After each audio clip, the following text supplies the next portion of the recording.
Temple of Hathor is one of the best preserved in the ancient world. But what makes it truly unique are its rooftop chapels and its outlying shrines and sanctuaries.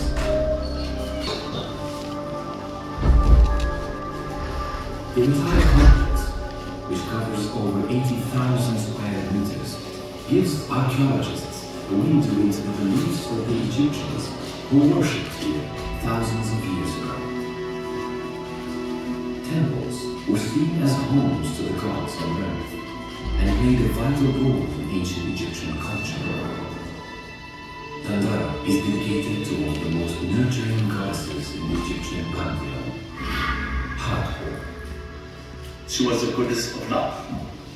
She was the goddess of beauty. She was the goddess of childhood. She was representing the beauty in the eyes of everyone. Hathor was the embodiment of all that was.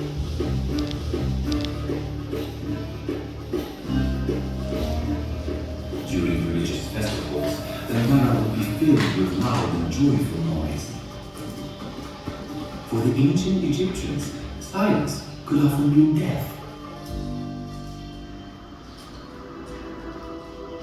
Work on Hathor Temple began in the 1st century AD, when Egypt was ruled by Greek kings called the Ptolemies.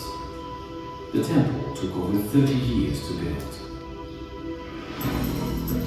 On the back wall is a depiction of the most famous of the Ptolemies, the legendary Queen Cleopatra. She is pictured with her son Caesarion, whose father was the Roman Emperor Julius Caesar.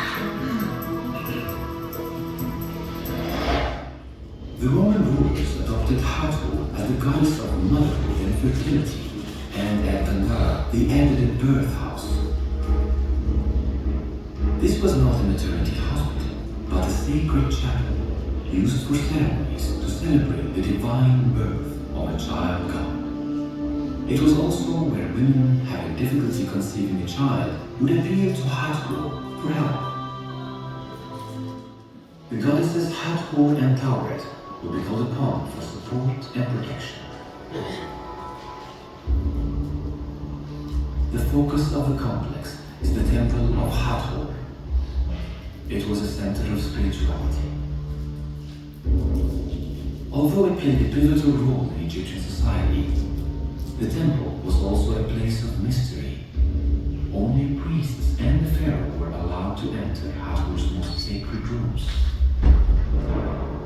Priests performed daily rituals to preserve the relationship on which all life depended, the one between man and the goddess Hathor. In return, Hathor would protect the land of Egypt and the power of its most important person, the pharaoh himself.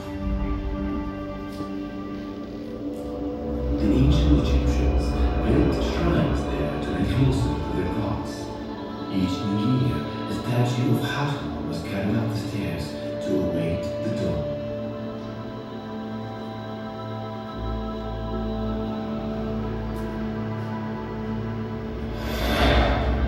Touched by the rays of the sun, the goddess's soul was revitalized. As a compassionate goddess, Hathor also had a reputation for healing, and her temple attracted eager pilgrims looking for a cure. To the right of the temple is the sanitarium. It's thought that waters from Hathor had divine qualities. Water was collected in basins from the sacred lake, and further blessed by the priests. The roof is crisscrossed with shallow drainage channels designed to capture rainwater. The water then ran down the vertical column of sacred texts, gaining magical qualities from its contact with powerful words. This sacred site transports us back to a time of mystery and drama, when priests worshipped the life-affirming goddess Hathor, and ancient Egyptians came to this divine mother figure to drink in her powers of healing and love at the Temple of Hathor.